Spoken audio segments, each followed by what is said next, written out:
Hi mga ka-food trip, if ever madadaan kayo sa Santa Maria, Bulacan at naghahanap kayo ng sulit at masarap na kainan, aba, punta na kayo sa Juan's Place.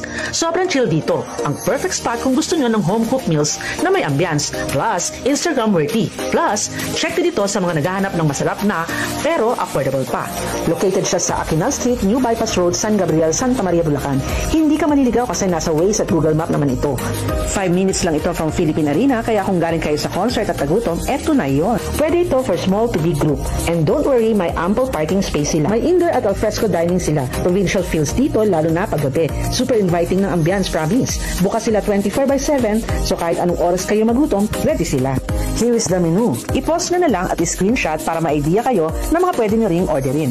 Ito naman ang mga in-order namin.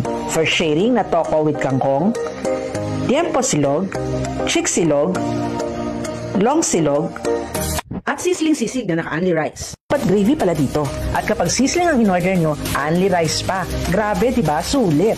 Kaya sa susunod na mag-visit kayo malapit sa area ng Santa Maria, Bulacan, don't forget to check out Juan's Place. Perfect for family and friends bonding. Happy food trip mga kabang Pinay!